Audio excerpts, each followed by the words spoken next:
جنيد حسين, nickname Abu al-Hassan al-Baritani, nationality British, originally from Pakistan. He is still fighting with ISIS and is known as an expert in hacking. He did succeed in hacking the accounts of many celebrities, like former British Prime Minister Tony Blair, besides bank accounts in the British banks, where transfers were made to the account of ISIS organization.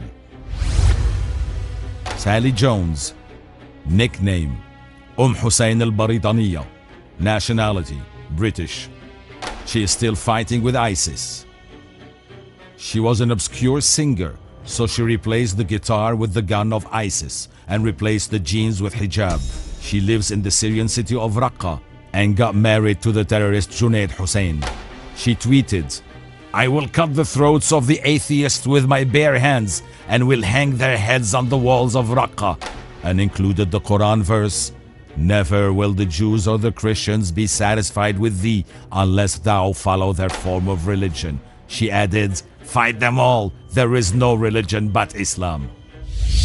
And now they understand that it's like the story of Frankenstein. You know Frankenstein? He created a monster and after he loses the control of the monster. And I think the American and the European, they create the monster and now they realize that the monster is totally under control and it becomes a danger. It's what we are telling from a long time in Europe, because we are not against Islam, but we are against the terrorism, we are against the extremist. Because I think it's totally possible to live together if there is respect, and if you believe in Allah, I believe in God. Okay, there are different things, but if there is respect, there is no problem. But if there is no respect, and what happens, for example, you see the Daesh people, they are the terrorists, they want to kill people, even they kill Arab people. And so this is a big danger. There is always a doubt, are they really wanted to fight against Daesh or against the Syrian army? This is the questions, and I have at the moment not answer at these questions. But this is a big question. Abdullah Sulaiman Saleh al-Dabbah, nickname Abu Ali al-Qasimi, nationality Saudi. He belonged to ISIS organization. His name was on the list of criminals wanted by the Saudi authority and then on an international arrest list that included 47 Saudi terrorists. He was regarded as the most dangerous Al-Qaeda terrorist in the world. He was killed with a rocket launched by a Syrian jet fighter in the city of Al-Bab in Aleppo on the 18th of January 2014. Faisal Mabrouk al-Sayari, nickname Abu Aoun al-Shamali, nationality Saudi. He belonged to Al-Nusra Front. Salafi terrorist websites claimed that he was on a humanitarian mission in Syria, but his photos on his internet page showed him carrying weapons and fighting. He was killed in Aleppo during clashes with the Syrian army on the 20th of December 2012. Even in Belgium, for example, in Brussels, capital of Europe, there are young ladies, they are proud to be married with jihadists. They are very proud about that. And even in Brussels, if you walk in Brussels, you see there are more and more young ladies that are not with burqa, but it's in this way. And you see that they become more and more radicals. All governments are lying, and they lie to the people because they don't want to say the truth. Always they try to explain, okay, there are two kinds of Muslim, the moderate Muslim and the extremist Muslim. But sadly for us, I think a lot of people in Europe, and especially in Belgium, are extremist people. And the problem is they don't want respect our laws. Muhammad Al-Omar, nationality Australian, still fighting with ISIS. He is the close friend of Khalid Sharrouf, who published his images holding two chopped off heads with a terrible comment. "This is a full bucket of heads. Is there anyone in Australia wants organs? Please feel free to ask how I like to give you their body organs."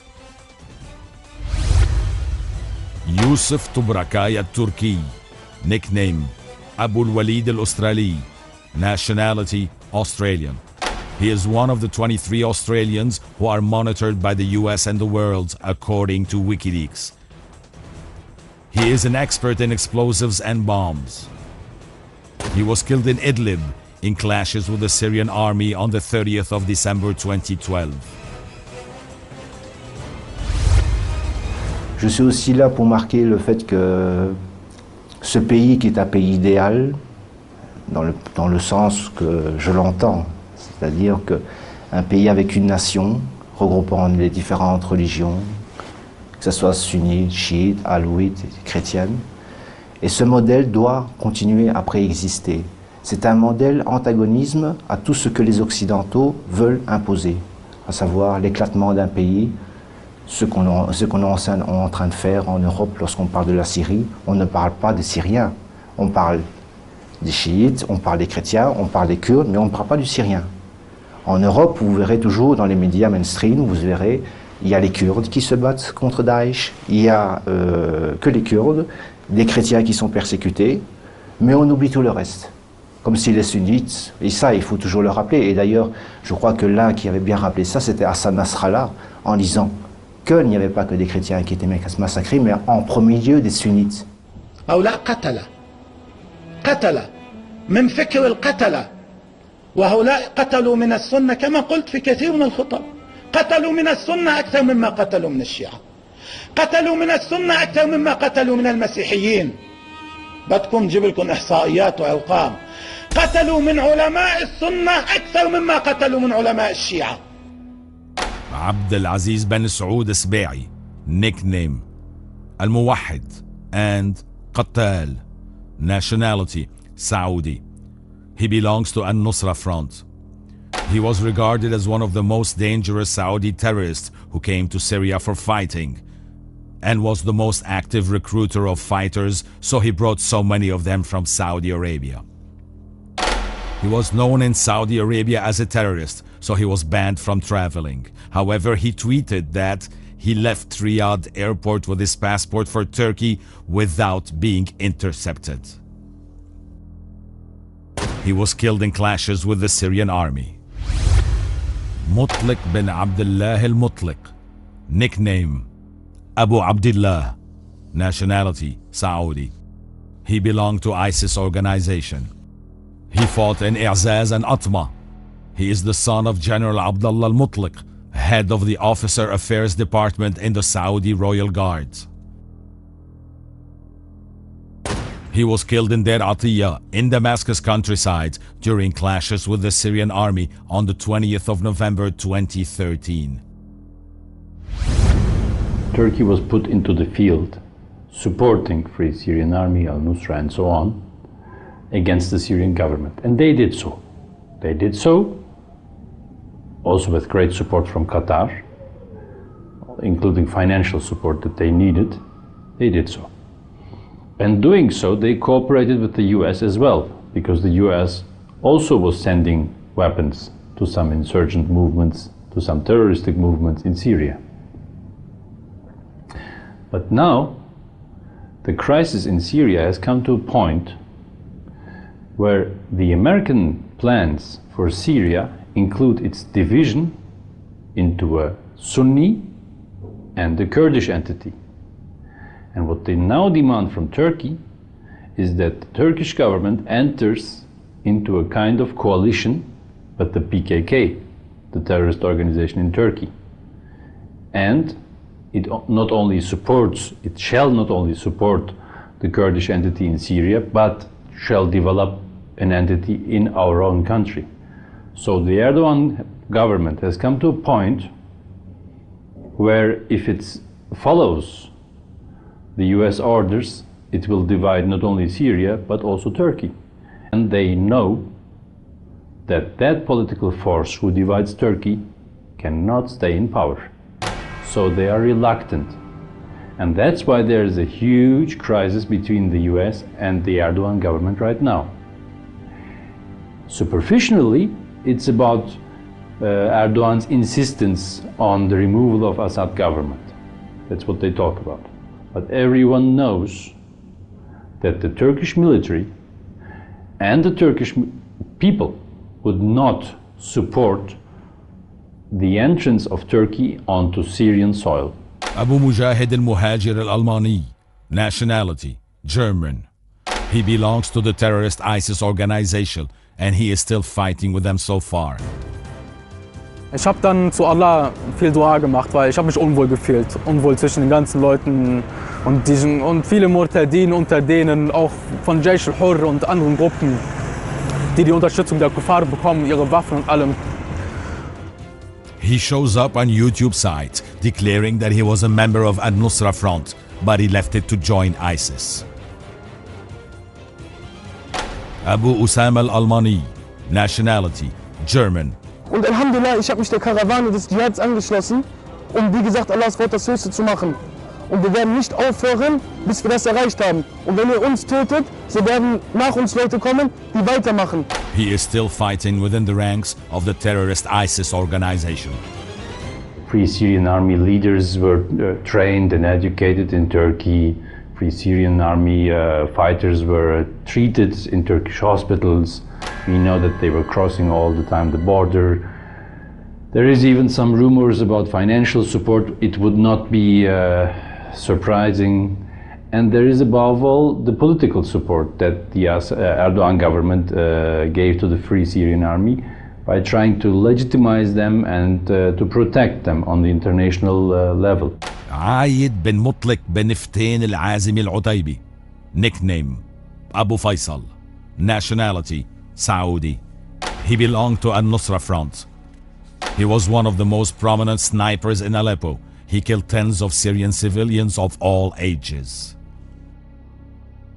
He was killed in Aleppo during clashes with the Syrian army on the 20th of October 2012. Uthman al-Nazih al-Usayri. Nickname Abu al-Bara al-Muhajir. Nationality Saudi. Profession PhD in the Islamic legislations from King Khalid University in the city of Abha. He was a member in Al-Nusra Front. He fought in Afghanistan and Iraq and spent 7 years in the Iraqi jails. He was dismissed from the university because of his belonging to Al-Qaeda. He was killed in Latakia countryside during clashes with the Syrian army on the 24th of May 2013. On a, dans le cas de la Belgique, on a quand même, la Belgique est un tout petit pays. Nous avons plusieurs services secrets, renseignements de l'armée, sûreté, etc. Ces gens quadrillent le pays. Ils ont une excellente vision de ce qu'est le phénomène djihadiste, tout simplement parce que c'est depuis le 11 septembre 2001, c'est leur mission prioritaire. Depuis qu'il y a eu donc les attentats, les tours Manhattan à New York, la plupart des services secrets européens se sont réorientés vers le contrôle des communautés musulmanes, des djihadistes. Donc il ne faut pas dire qu'ils n'ont pas vu. Les phénomènes qui prêchent, qui favorisent tout ça, sont connus. Et donc à partir du moment où on a des gens qui ont pu se rendre en grand nombre jusqu'en Turquie pour aller faire le djihad, qui n'ont pas été interceptés dans les aéroports, il y a un problème. Dans le cas de la Belgique, il y a des familles qui ont averti le gouvernement belge en disant « mon fils, ma fille s'en va » et qui disent eux-mêmes que non seulement on n'a rien fait à temps pour les bloquer, mais qu'on a empêché les parents, par exemple, des parents ont été empêchés de se rendre en Turquie. Ils ont été expulsés à leur arrivée à l'aéroport d'Istanbul, ils n'ont pas pu se rendre, etc. La complicité, elle est simple, elle est entre les services secrets de l'OTAN globalement en Europe occidentale, les services américains et les services turcs évidemment, en sachant que la Turquie est membre de l'OTAN et donc que tous ces gens collaborent étroitement. Là, jusqu'au moins en juin 2013, au niveau de l'Europe occidentale, on a à peu près laissé tout faire. Ça a commencé à changer un tout petit peu quand justement il y a eu la rupture entre les gens qui sont maintenant devenus l'ISI, Daesh, etc. et l'ASL et les Occidentaux. Mais ces filières ne sont pas possibles s'il n'y a pas une participation au niveau des gouvernements.